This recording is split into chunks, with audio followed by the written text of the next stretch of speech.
Today in the crypto space, we see the market taking a further dip to the downside, breaking below $80,000 for Bitcoin, Ethereum, below that $2,000 mark. The rest of the crypto space, the altcoins, deep in the red, lots of good dips, Solana, Cardano, Sui, and many others coming down to much lower levels. The question is, should we be accumulating? What should we be expecting for the Bitcoin price and the rest of the market? And of course, today I want to focus on Ethereum as the leading indicator of an altcoin season, of the altcoins themselves. What is Ethereum doing, guys? Could we depend on Ethereum once again, or are we going to have to focus our attention somewhere else? So you know what? Let's talk about the news, let's analyze the charts, and let's strategize to capitalize.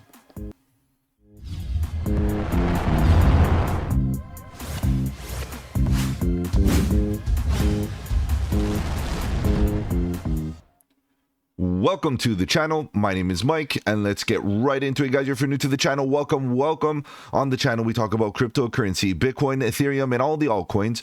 Looking for opportunity, whether we go up or down, bearish or bullish, it doesn't matter. All we want to do is stay one step ahead of the market so we can capitalize on any of the volatility. And if you appreciate the strategy, subscribe to the channel, click the bell so you don't miss out on any of my future videos, including the live streams at 8 p.m. EST, where we talk about crypto news and price action. Guys, if you have any projects you want me to cover here on the channel, feel free to let me know in the comment section below. You can hit me up on the socials. The links are in the description. Better yet, guys, join the Discord. The Discord is where it's at. Lots of good alpha, trade setups, fundamentals, and learning material. The best part is it's absolutely free.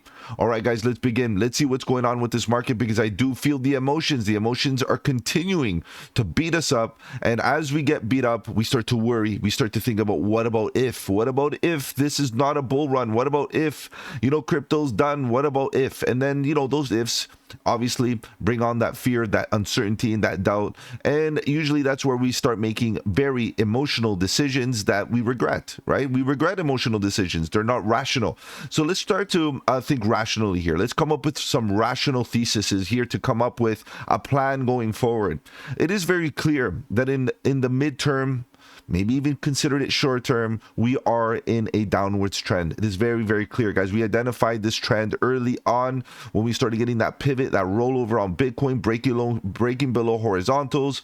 Things started to look bad, and I'll show you that in a second as we get into the Bitcoin chart. As usual, I use Bitcoin as a leading indicator, and then I want to talk a little bit about Ethereum. Now, I know a lot of people right now are not focusing on Ethereum, but as of now, the only large cap altcoin that is really giving us, or has been giving us, a true indication whether it's up or down, in this case down, that we are in an altcoin season or not. The reason Ethereum hasn't ran up. So how do we expect an altcoin season? Could Ethereum still be that leading indicator for the altcoins? And as of now, it has been. If you think about it, the altcoins have came down significantly. Ethereum hasn't done nothing. So yes, we can still trust Ethereum, and yes, we can still trust Bitcoin, because Bitcoin, as it is rolling over, is dragging down the rest of the space. And as Ethereum is doing nothing, altcoins are also doing nothing and getting hit double hard because of Bitcoin. Now, we also have to understand the macro conditions. We also have to understand that traditional economy right now is taking a bit of a beating. So we have to understand that it's not exclusive to cryptocurrency. This dip is not exclusive to Solana, to Cardano, to Ethereum, to this, to that, whichever project you're bullish on right now. This dip is not exclusive to that project. In fact, this is a economics scenario that we're dealing with. All markets are currently dealing with this dip. And of course, risk on assets, risk on marketplaces such as the crypto market is taking more of a hit. We have to understand that that's the nature of the game. So the question is that when we get that relief, or we get that bounce to the upside, are we going to get the same amount of strength? Guys, statistically speaking, if you look at historical price action, the bullish responses are stronger than the bearish responses. So if you feel like you're getting beat up right now on this bearish response, on this bearish dip, imagine what kind of strength the bulls will come in when we make a higher high. You have to understand the history of cryptocurrency, and Bitcoin particularly, has been always higher highs and higher lows over a large span of time. So why are we getting super bearish right now? We have to be in check with reality. Guys, of course, join me live tonight. We can talk about the metrics. We can talk about the realities, guys. I'm not here to candy coat things. I'm here to be straight with you guys. Currently, we are still in a downtrend until proven otherwise. Let's take a look at the general market. We'll scrape through the top 100. We'll take a look at Bitcoin, then we'll jump right into the Ethereum chart to see what's going on there. Bitcoin at the end of the day is down. You can see we're rolling over. We're breaking to the downside. We're getting break of structures. We're getting a break of a structure, which means we're making lower lows and lower highs, breaking below the little consolidations that we're making in between, and in fact coming down for lower lows. Be careful with fresh longs without clear identification of a reversal. This is the problem. You have to wait for those scenarios. Get into lower time frames. You know what? In fact, right now is the time to be scalping. Right now is the time to be trading on lower time frames, the 1 minute, the 5 minute, the 15 minute, maybe the 1 hour. But the reality is, higher than that, you start to ask for trouble, because there's a lot of volatility, and particularly now the trend is to the downside. But you got to admit, we've gotten a lot of a dip already. We are at a significant level, and I've refreshed this so you can see. Let me quickly refresh. We're getting trading volume to the upside, while the market, or the market cap, total market cap is falling. Market participation is still here for the sell-off, while Bitcoin is right around $79,200, guys. Total market cap at 2.69 trillion. Guys, we are clearly coming down in the short term. However, after such a significant retracement, we start getting to horizontal levels that are very supportive, and this is what I want to show you guys on the Bitcoin chart. And then we start looking for those reversal patterns. So stay tuned here, guys. Be patient, because as soon as you start feeling that you should enter some severe shorts because you feel like the market's going to collapse even further, that's when everybody starts to go long. That's where the market reverses. Okay, so be careful. I think the majority of the dip is already in. We're pretty much gonna get a bottom soon. Even if it's a bit of a relief, even if it is a dead cat bounce, we are gonna get something, a bullish response, to give us some data whether the bulls have enough strength to continue to the upside. And guys, we desperately need this to make sure that we're on a bull run still. You can see that Ethereum is still coming down below $2,000. Is not a good look. It's a very psychological level. It's a level of which there's a lot of liquidity, there's a lot of market action, and at that level you can see a lot of volatility, guys. Of course, we'll take a look at the Ethereum price, and as I scrape through the top 100 here, you can see that the market in general, all these larger cap altcoins, are pretty much down approximately 5%, give or take. Some a little bit more than others. You can see that. Maybe Monero down 6%, and obviously Near Protocol coming down a bit more, and Aptos down 10%. Look at these rollovers, guys. Look at this. It doesn't look great. It doesn't look great, but it hasn't been looking great for time. It's not like it just got here, this red price action. We've been in the red for months, and the reality is it's about time that we start to see a bit of relief. And this is the thing. Think about the Max Pain scenario, guys. Last night on the live stream, I showed you the Max Pain scenario. I showed you why there could be a Max Pain scenario for shorters, and of course we can talk about it again tonight. So join me live at 8 p.m. Let's continue going down. As you can see, lots happening here on this reversal. Move is still holding up. Okay, it's being neutral. It's neutralizing the negativity. That's a sign of bullishness, because when we get the bullish response, I expect move to fly, because it's already showing strength despite the negativity. That's a sign of strength, okay, guys? So that's not bad. I like the way move is behaving right now, but without a clear condition of a reversal for this market, guys, move either continues going sideways forever, or it starts to finally fall, and it gets the follow through from the divergence, because that's technically divergence. The whole market cap is falling while a move is going sideways. That's a Class C bearish divergence, and eventually could definitely fall. So we got to be worried here about even the ones that are showing a bit of strength, because if there's not a bit of relief here, eventually those projects will lose their momentum. They will lose the strength to hold up even a sideways trend, okay, which is not a good thing ultimately. And like I said, 5%, 10% more or less. Look at all these little downtrends. Look at all these dips. Look at all these swing lows and coming down to lower levels. Do we get a swing failure pattern to, start looking for a change of direction? Could be possible at the current moment, guys. The trend is your friend. And until it is, changes a direction, we get a pivot point structure, we got to be careful out there. All right, guys, let's talk about some price action. I know you're here to talk about charts, so let's begin. Quick peek at what's going on with Bitcoin, and then we'll talk about ETH. Guys, Bitcoin, it keeps on coming down to lower levels, and it's going to drag the rest of the crypto space down with it. This was a level that was quite interesting. You can see that we got into a symmetrical type of consolidation, and then we continued for an expansion to the downside, which obviously is not in our favor at the current moment. And it's not looking like we're going to get support at this psychological level at 78,000. Let's take a look at this in a little bit more detail. Now, what's super important is to understand that there are psychological levels in trading and there are actual liquidity levels that you need to pay attention to. The ones that the liquidity levels actually have volume, they have market participation, they have emotion, whereas the psychological levels, which are levels such as this bottom, which have a very low volume, people just look at it and say, oh, there's a bottom there, maybe I'll put a stop loss. Is it actually going to hold up? It could. It could get a reaction.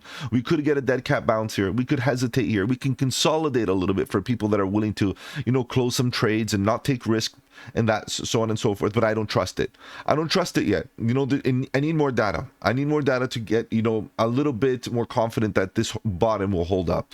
I am more interested in seeing what happens when we get close to about 76,600 and more importantly, the $73,000. I'm hearing that there's a lot of people on social now talking about this level.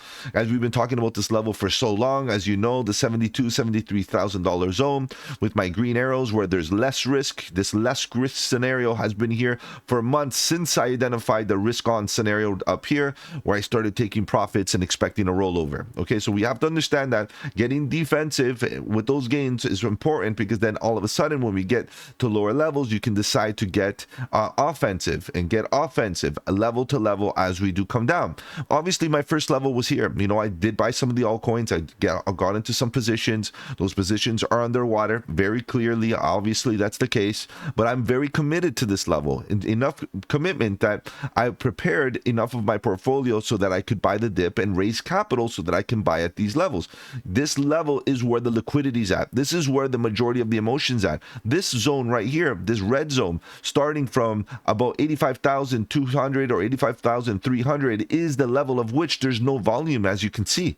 No volume, no market participation, which means that the price could fall very easily, very, very easily right through and eventually touch that 73,000. Now, another thing that looked really bad was this back test. This back test that got rejected. It was one support, acted as a resistance. That SR flip definitely happened, and you can see that was the confirmation of a reversal. And I made this very, very clear, guys. If we break below this horizontal, we're changing character, and upon a back test, you got to get defensive, and you got to worry about what happens for the next move if it becomes a lower low. At the current moment, it's fighting for that lower low. Could it actually happen? It could. I say, let's get it done. I say, let's get it done. Just rip it off like a band-aid. Let's get down to 73. Let's make a fat rounded bottom. Let's start looking for bullish divergence, inverse head and shoulders, atom minis, cup and handles, all of them. I want to see every single bullish pattern possible, and then I will start getting into an accumulation phase. At this current moment, it's all about being defensive. To be honest, now is not the time to take profit or sell on a loss. We do have a CME gap slightly above from over the weekend that has not closed. We did not fill it up completely, and in fact, the majority of it is still quite open. We could get a bounce in the immediate short term, still come up and close that CME, and then still come down with this after a dead cat bounce like this for a lower low. And this is the thing, guys. If we do not get a change of character, meaning no more lower lows and lower highs, we need a higher high and a higher low. As soon as we see some sort of change of character where we start breaking character to the upside, guys, I will be piling in with big bags as much as I can, given the fact that I am actively trading and scalping lower time frames for the last little while to raise capital. Guys, that's the only way to do it if you're a professional trader, or other ways, figure out how you're going to get a bit of a budget here for the crypto space if you're still bullish. Guys, I just want to make it sure that we're clear on the fact that we are still in a bull trend. We are still in an upwards trend. Bitcoin and the total market cap did not make a lower low on the daily. Okay, this is something, or even on any other time frame, you might see divergences, you might see everything else, but market structure is key. Both Bitcoin and total market cap is still making higher highs until we get follow through to the downside and we get the change of character where we finally make a lower low, guys. We still have the potential of invalidations of all divergences, bearish divergences, and the possibility of continuing to the upside even if the divergences do not get invalidated for a third drive of bearish divergences. Like, honestly, honestly, guys, this is the thing. This is where the market gets shaken out by using oscillators and other indicators than rather focusing on market structure. Guys, this is from experience. All right, guys. So let's just move on. Bitcoin is still falling. You got to do your due diligence to understand that the micro caps are taking bigger beatings. And why I'm speaking about Ethereum today is the reality of what altcoins are about. Altcoins we've been worried about Ethereum. We've been worried about Ethereum not showing strength. But the reality is that instead of worrying about Ethereum, what we didn't focus on was is Ethereum showing us something? Is Ethereum giving us a signal? And the signal here was if Ethereum, and we lost faith in Ethereum, that's unfortunate, but the reality is, as an indicator, it could still be very valid. It could still be very valid. Now, whatever you think about the tech, personally, I'm not bullish on the tech. The tech for me, it's old. It lacks a lot of what other L1s have to offer, other than ecosystem, obviously. But as far as the tech, there's a lot of work that needs to be done, or there's a lot of flaws that need to be worked on. However, from a price action perspective, using it as a leading indicator to the altcoin market, as it has been used for multiple cycles, Ethereum has been telling us that altcoins are weak. And we didn't listen. We thought it was an Ethereum problem. It could still be. I'm not saying that it isn't. It could still be an Ethereum exclusive to Ethereum because, again, Ethereum's tech is being frowned upon. However, as of now, guys, I wish I would have listened to Ethereum, because Ethereum not making a higher high and not showing strength and not getting that market participation to the upside shows me that ultimately the plan, the master plan from market makers and the works was to cause the altcoin market to come down significantly. And here we are. Ethereum making a lower low. Not a good look. This is an ugly look for Ethereum. To break below this bottom and confirm a lower low by closing daily candles below this level, right now it's at a desperate level, because not only did it close below, but we are now facing the horizontal support where the majority of the liquidity lies. You can see that this structure, this ascending wedge, at one point was the structure to trade, and we did very well here. We bought into these levels and we ran up and we got defensive at these levels. I sold all my Ethereum right around these zones looking for alternatives, and then all of a sudden look where we are right now at bottom levels once again. So what do we say about altcoins in this case? Number one, we have to understand that it's the entire space, the whole space that is currently under fire. The total market cap is in a downtrend in the immediate short term, in the lower time frames, very clear in a downtrend. Total market cap needs a bounce. Bitcoin also in a downtrend in the short term, also looking for a desperate bounce. Ethereum making a lower low, also in the downtrend. Even if you're looking at this, it's still clearly in a downtrend. Guys, we need to hold some support someday, and we need to see some change of character, but that shows us, instead of making lower lows consistently and lower highs, that eventually we're going to see a failed breakdown where we eventually close a higher high or a higher low, and that would give us an indication that we are ready to reverse. Now, it could be a swing failure. We can drop below this level any moment, as we are right now, get a quick buy up, spring right back above the $2,000 mark, which would be insanely bullish, given that it is a psychological level, and at a level of which we could hold support based on this top and these tops and all of this emotion right here. And you can see the volume profile giving you that confirmation that yes, maybe we could do it here, maybe this is the spot. But until we get a market structure shift, a pivot point structure, something that suggests that we're making a higher high or a higher low and breaking above and maybe holding the 2000 as support, I would get in here, I would get in here, and I would get in at the break of the previous high to confirm a higher high and ultimately a change of direction. Now, would I be buying Ethereum? No, I will not. I will be buying other altcoins, other L1s that can compete with Ethereum's technology. And ultimately, if Ethereum runs and shows a lot of strength, what do you think the runner-ups are going to do? The lower cap altcoins, the L1s, and all the EVM compatible chains and all of that. What do you think they're going to do? They're going to run up with Ethereum equally as hard or maybe even harder. So for me, it's all about, finding these bottoms, finding the opportunity when to scale in to the altcoin market, when to scale in to Bitcoin, because personally speaking, I don't want to buy any more Bitcoin, to be honest. I want to be able to make some gains and then buy Bitcoin at the top. I want to scale into my Bitcoin chart, Bitcoin holdings as a long-term investment, as a bank account, as somewhere where I can store my wealth. Right now, I want to be actively trading, but unless Ethereum and the altcoin market show me some strength, guys, all we're doing is bleeding out, and I feel your pain. All right, guys, if I've offered you any value here on this video, do the channel a massive favor, slap the like button. It does really help out with the algorithm. If you want to follow me on the socials, the links are in the description. Better yet, guys, join the Discord. The Discord is where it's at. Lots of good alpha, trade setups, fundamentals, and learning material. The best part is it's absolutely free. Take care, guys. Have a good one. And don't forget, buy the dip.